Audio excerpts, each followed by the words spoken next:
일본이 어제 자위대 초계기 영상을 전격 공개한 것은 아베 총리의 지시 때문이라고 일본 언론들이 보도했습니다. 우리 함정의 구조 작업을 알고도 일본 초계기가 위협적인 저공 비행을 한 사실이 영상으로 확인됐습니다. 어젯밤 강원도 삼척에서 난 산불로 축구장 면적 14배에 이르는 산림이 잿더미로 변했습니다. 헬기 10여 대와 1000여 명이 투입됐지만 초속 10m가 넘는 강풍 탓에 13시간이 지나서야 가까스로 불길을 잡았습니다. 올 3분기 1인 가구 하위 20%의 월평균 소득은 줄고 상위 20% 소득은 늘면서 소득 격차가 12배까지 확대됐습니다. 1인 가구는 전체 가구의 30%에 이르지만 통계청 발표에선 쏙 빠져 있습니다. 청와대 국민청원 게시판이 개설된 지 500일이 됐습니다. 여론 형성을 주도하며 법률 개정을 이끄는 등 긍정적 평가 속에 허위 사실이 급속히 확산하는 역기능도 드러나 청와대가 개선 방안을 검토하고 있습니다. 올해 극장을 찾은 관객이 6년 연속 2억 명을 돌파했습니다. 올해 개봉한 한국 영화 주제를 전수 분석했더니 가족과 범죄, 부동산이 압도적으로 많았습니다. 여러분 안녕하십니까? 12월 29일 토요일 KBS 9시 뉴스입니다. 우리 해군 함정이 일본 초계기를 향해 사격용 레이더를 겨냥했다고 주장하면서 일본이 어제 동영상을 공개했는데 이 파문이 커지는 모양새입니다. 국방부는 객관적 증거가 아니라며 즉각 반박했는데요. 아베 총리가 이 동영상 공개를 지시했다고 일본 언론들이 전했습니다. 오늘 첫 소식 도쿄 이민영 특파원입니다. 자위대 P-1 초계기가 북한 선박 구조활동 중인 우리 해군 광개토 대항함과 해경의 삼봉호를 근접 촬영합니다. 그러다 갑자기 사격 통제용 레이더 전파가 관측됐다며 우리 측과 교신을 시도합니다.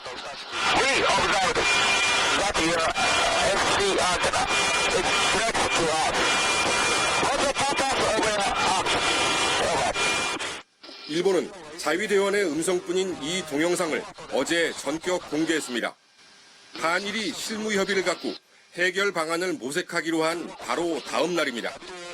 공개를 지시한 건 아베 총리라고 복수의 일본 언론이 전했습니다. 한국을 더 반발하게 할 뿐이라며 일본 방위성이 부정적 의견을 밝혔지만 총리가 공개를 강행했다고 도쿄신문은 보도했습니다. 산케이신문도 아베 총리가 공개 하루 전 이와야 방위상을 관저에 비공식적으로 불러 공개를 지시했다고 밝혔습니다. 마이니치 신문은 총리 관저가 여론 대책을 지시했다며 최근 지지율이 급락한 아베 총리가 이번 일을 정치적으로 활용하려는 의도가 보인다고 지적했습니다.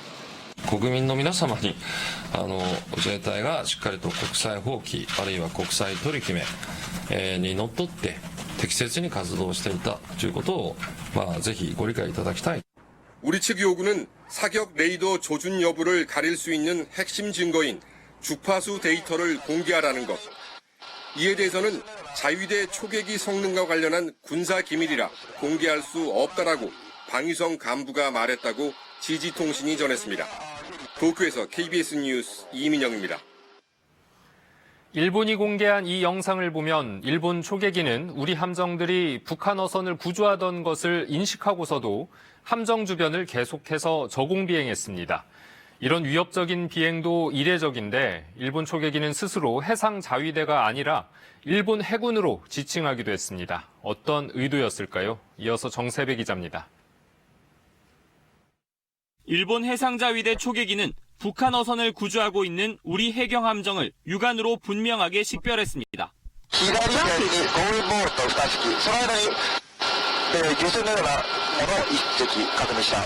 그러다 돌연 우리 해군의 광개토 대왕함을 향해 기술을 돌려 스치듯 지나갑니다. 미확인 함정이나 적대적 대상에게 접근할 때나 이뤄지는 위협적인 경계 비행으로 인식되기에 충분하다는 게 군과 국제분쟁 전문가들의 지적입니다.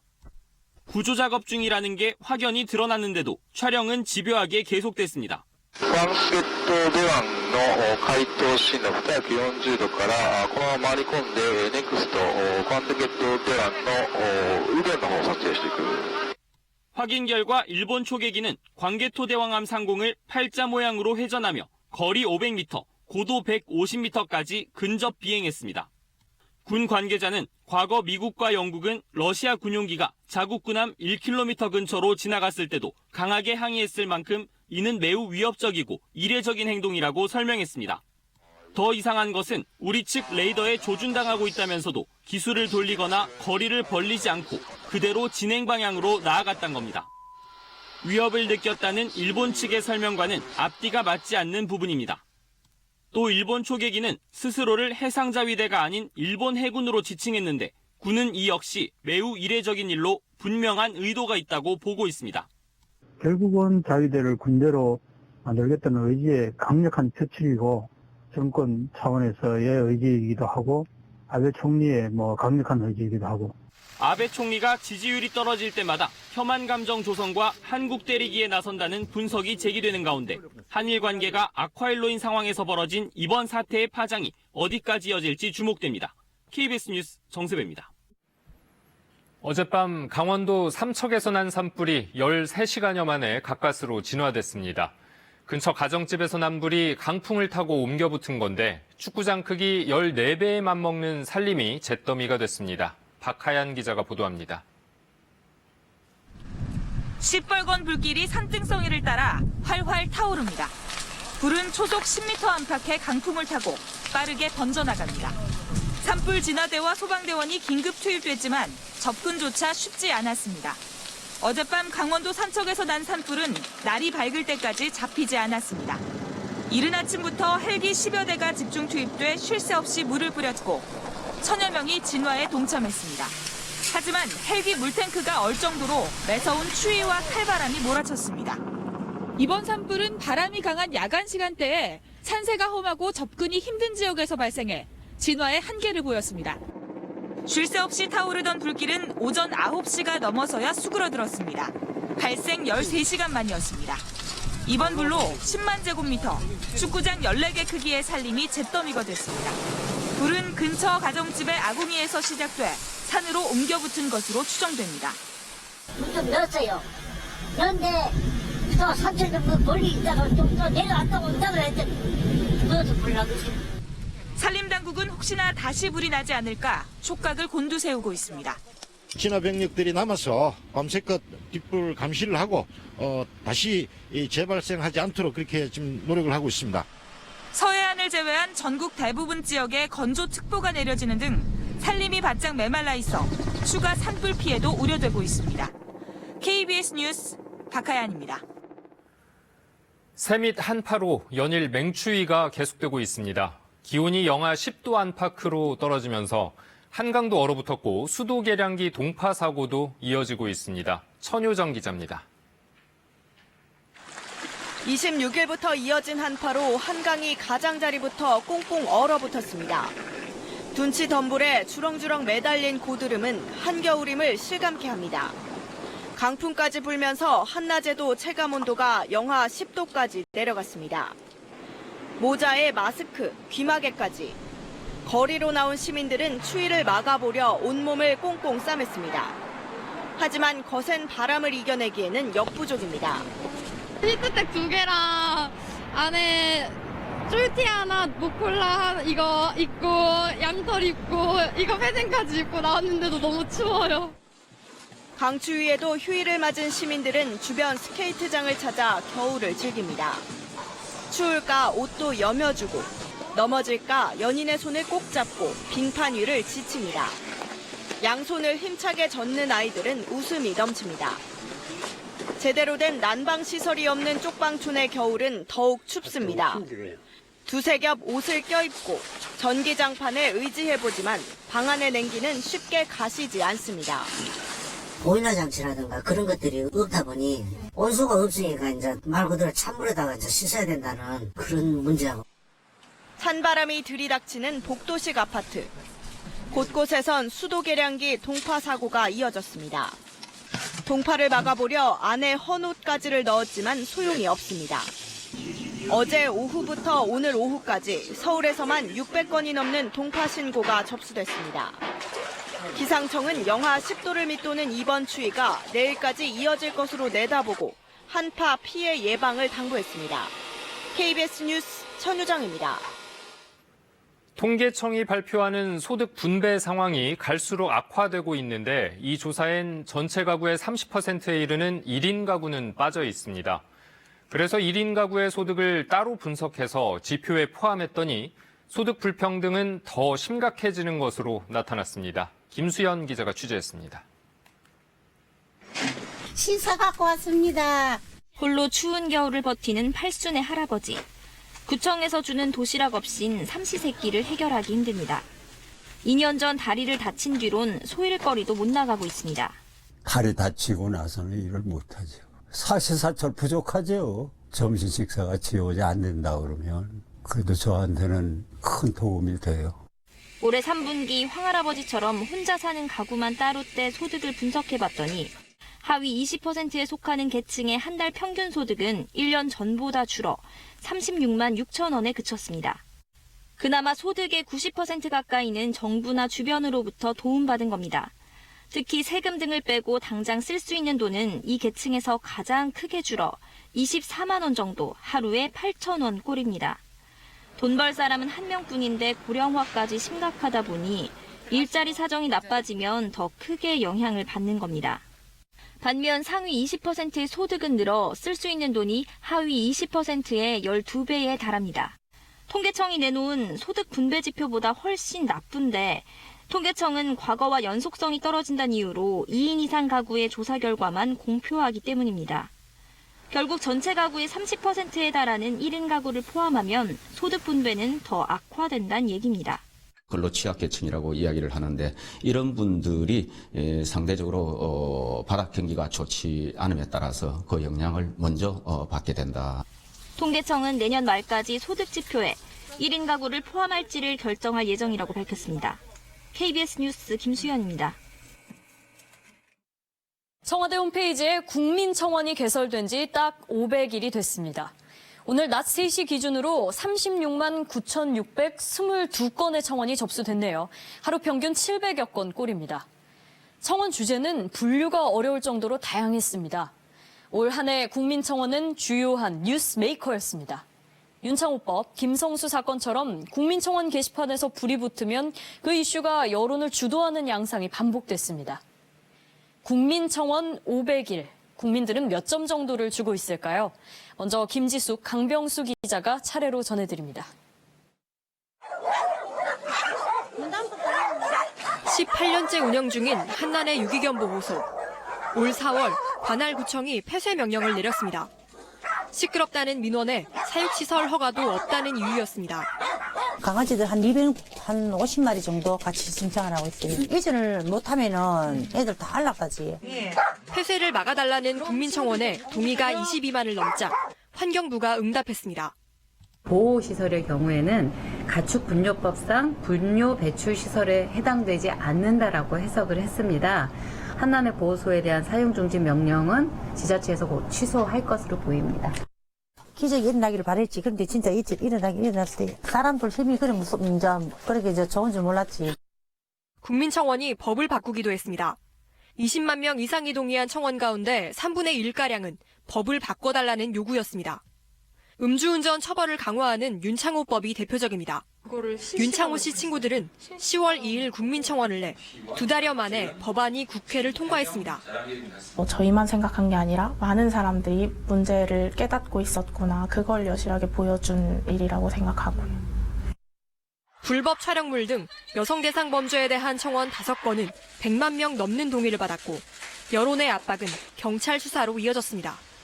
변화를 이끌어내기 위해선 요구안을 공개적으로 직접 전달하고 정부는 그에 따른 답변을 공개적으로 하고 이런 식의 시스템이 순기능인 것 같습니다. KBS 뉴스 김지숙입니다. 국민들은 청와대 국민청원에 어느 정도 만족할까요? 국민 1000명에게 국민청원 채점을 부탁했습니다.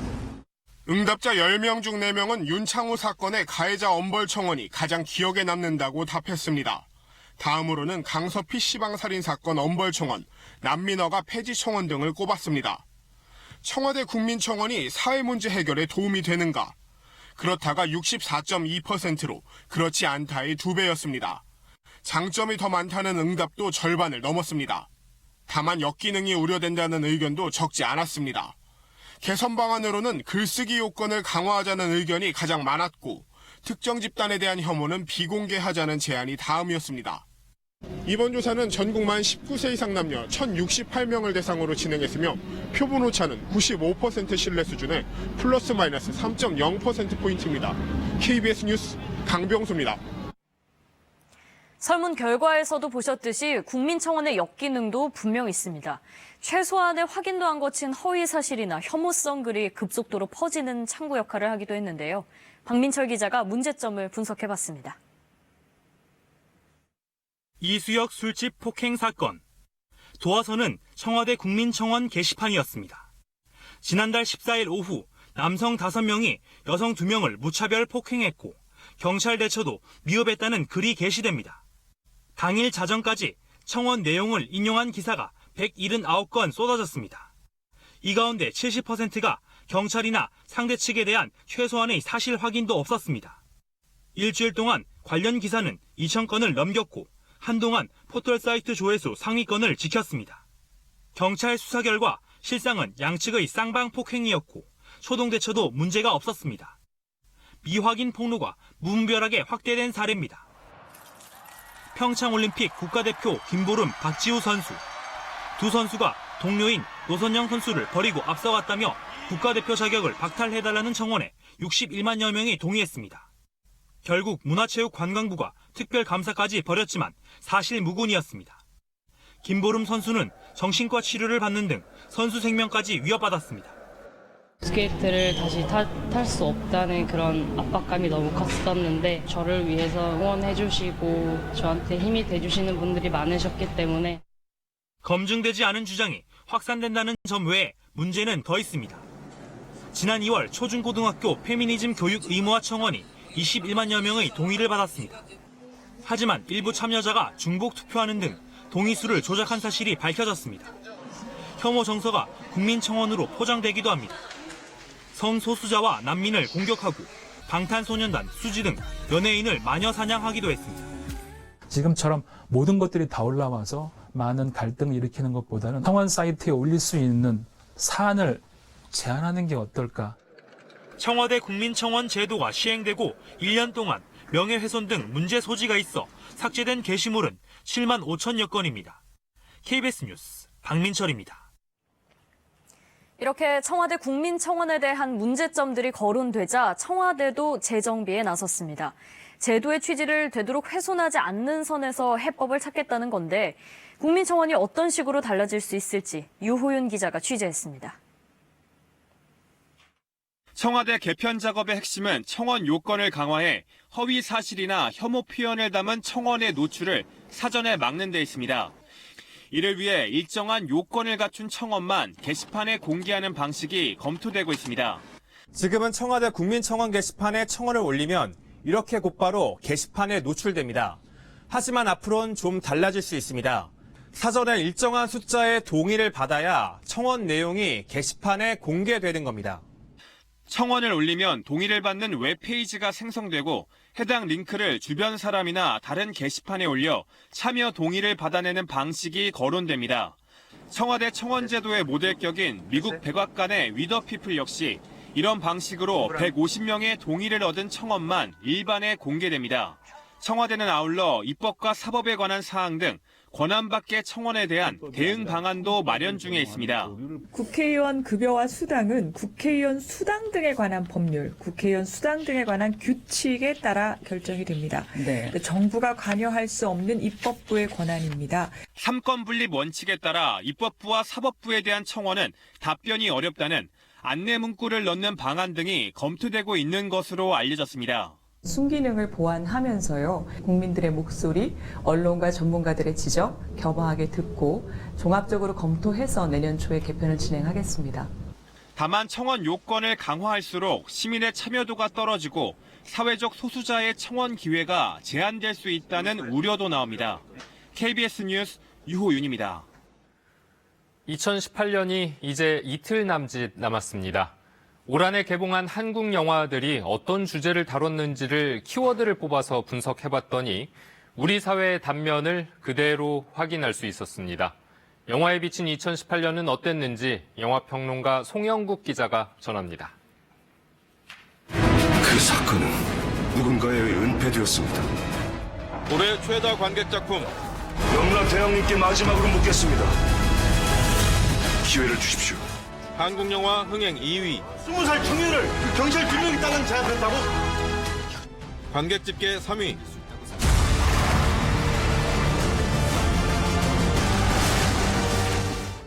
올해도 극장을 찾은 관객이 6년 연속으로 2억 명을 넘은 가운데 2018년 한국 영화는 무엇을 이야기했을까 샅샅이 들여다봤습니다.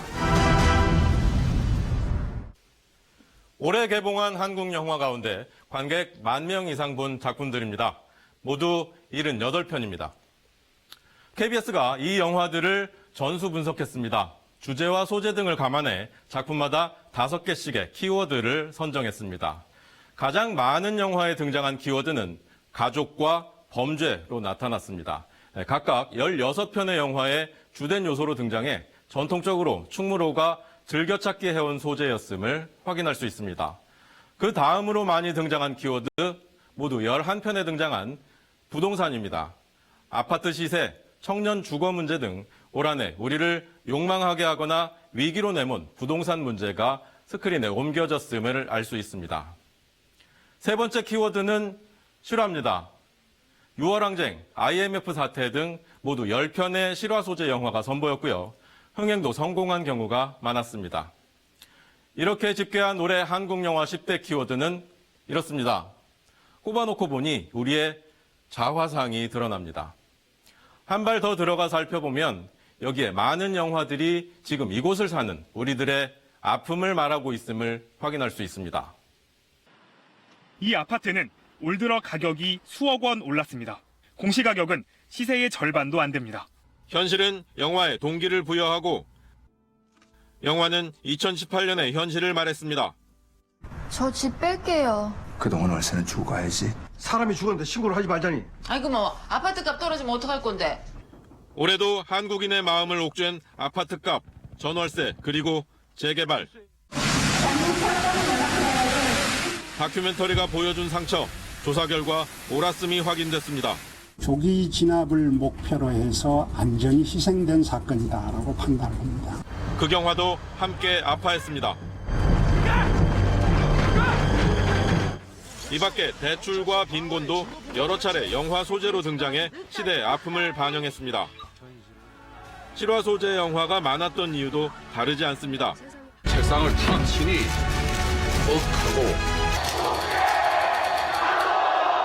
미도 파백화점이 부도 위기입니다.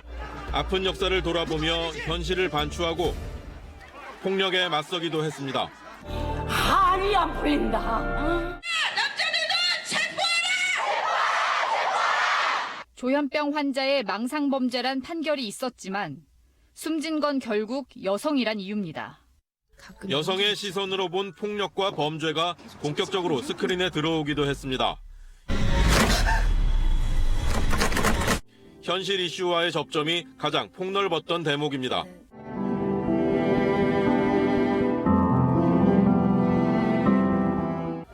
최근 영화에 자주 등장해온 권력비리 역시 국정농단 사태 이후 빠지지 않고 있습니다. 북한과 군대, 청년 등도 자주 등장한 키워드로 꼽힙니다. 올 한 해 우리 사회를 관통한 이슈들이 고스란히 반영된 한국 영화들, 우리가 겪는 아픔까지 말하고 있습니다. KBS 뉴스 송영국입니다. 제주 앞바다에 설치된 부유식 파력 발전기가 어떤 이유에선지 바닷물에 잠기고 있습니다. 이 발전기 안에는 기름이 들어있어서 해상 오염이 우려되고 있지만 현장의 날씨가 좋지 않아서 이렇다 할 대처를 못하고 있습니다. 박민경 기자가 취재했습니다. 거친 파도 사이로 철제 구조물이 꼬리 부분만 남긴 채 바다에 잠겨 있습니다. 제주시 옹수리 앞바다에 설치된 부유식 파력 발전기입니다. 올해 7월 파도를 이용한 전력 생산을 시험하기 위해 설치됐습니다. 시간당 300kW 발전 용량에 무게만 1000톤이 넘지만 완전 침수를 눈앞에 두고 있습니다. 이상은 이틀 전부터 감지됐습니다. 뒤로 보이는 파력발전소와 연결된 부유식 파력발전기는 급격하게 기울어지기 시작한 지 채 3시간도 되지 않아 대부분이 바다에 잠겼습니다. 문제는 발전기 내부에 들어있는 800리터 정도의 기름입니다. 완전히 물에 잠길 경우 기름이 유출되면서 주변 바다 오염이 우려되지만 바다 기상 상황이 좋지 않아 응급조치도 못하고 있습니다. 오염이 안 되도록 그런 위험군을 해소시킬 수 있는 데 최대한 집중하고 있습니다. 기름이 나올 수 있는 가능성이 있는 곳을 사전에 봉쇄를 해서 연구소 측은 기상 상황이 좋아지는 대로 해양 오염 방지 작업부터 시작하기로 했습니다. 또 배수 작업 등을 통해 발전기를 끌어올린 뒤 기기 이상 여부 등 정확한 사고 원인을 밝힐 계획입니다. KBS 뉴스 박민경입니다. 남미 최대 도시 브라질 상파울루 도심에는 수천 명이 마약을 흡입하고 취해 있는 믿기 힘든 광경이 벌어지는 곳이 있습니다. 마약의 땅으로 불리는 이곳은 대규모 소탕 작전에도 불구하고 사라지지 않은 채 인근 한인 사회까지 위협하는 중인데요. 이재환 특파원이 마약 소구를 잠입 취재했습니다. 브라질 상파울루 도심 차로를 가득 메운 사람들. 힘없는 눈빛에 몸을 가누지 못합니다. 손에 파이프를 들고 무언가를 연신 피웁니다. 코카인 제조 과정의 부산물로 만든 크라키라는 마약입니다. 폐로 흡입돼 빠른 환각을 일으키고 뇌에는 치명적인 물질입니다. 저걸 안에다가 집어넣고 여기에 이제 크라키를 피는 거예요. 크라키. 네. 거리 이름도 크라키를 따 이른바 크라콜란지아, 마약의 땅으로 불립니다. 크라키 한 덩어리가 우리 돈 300원에서 500원 정도에 거래됩니다. E depois ganhou e dinheiro.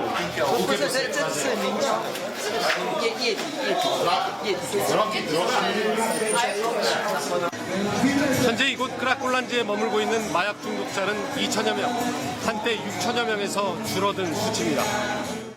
볼리비아, 베네수엘라, 아프리카, 앙골라까지 67개 나라에서 중독자들이 마약을 찾아 몰려듭니다. 한국인도 있는 것으로 알려졌습니다. 매일 시신이 발견될 정도로 치안의 사각지대입니다. 그러니까 이제 뭐 여기서 서로 이제 이해가 안 맞으면 바로 뭐 아무도 모르게 지도자도 모르게 그냥. 1년 전 상파울루시는 대대적인 소탕 작전을 벌였습니다.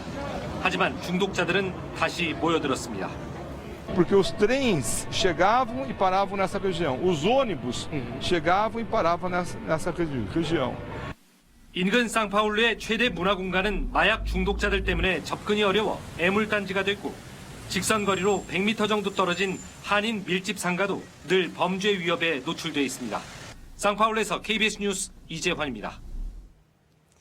태안 화력발전소에서 일하다 숨진 고 김용균 씨를 기리는 두 번째 추모제가 오늘 오후 서울 광화문 광장에서 열렸습니다. 참가자들은 반쪽짜리 산업안전법 개정으로는 반복되는 죽음을 멈출 수 없다며 발전소의 노동 환경이 전면 개선돼야 한다고 강조했습니다. 김용균 씨의 어머니 김미숙 씨는 문재인 대통령이 나를 만나고자 한다며 진상규명과 책임자 처벌이 이뤄지지 않는다면 만나지 않을 것이라고 말했습니다. 고용 승계 등을 요구하며 413일째 굴뚝농성 중인 파인텍 노조와 사측인 스타플렉스가 두 번째로 만났지만 합의에 이르지 못했습니다. 노조 측은 소속 조합원 5명을 파인텍 모 회사인 스타플렉스 공장에 고용해달라고 요구했지만 사측은 직접 고용은 어렵다면서 받아들이지 않았습니다. 오늘 오전 필리핀 남부 민다나오 섬 다바오로부터 200km 떨어진 곳에서 규모 6.9의 지진이 발생해 한때 지진해일 경보가 내려졌습니다. 태평양 쓰나미 경보센터는 지진 발생지에서 300km 이내에 있는 필리핀과 인도네시아, 팔라우 해안 지역에 지진 해일이 올 수 있다고 경고했다가 2시간 만에 해제했습니다. 전 세계적으로 큰 반향을 일으켰던 미투 운동. 하지만 유독 일본에서는 이 미투 운동을 대하는 사회 분위기가 차가운데요. 용기를 내 피해 사실을 공개했지만 오히려 비판에 직면해 도망치듯 고국을 떠나야 했던 한 일본 여성이 있습니다. 한국을 찾은 그녀의 사연을 이승철 특파원이 취재했습니다. 기자 지망생이었던 이토 시오리 씨. 상담을 하기 위해 유명 저널리스트를 만났다가 성폭행 당한 사실을 지난해 공개했습니다.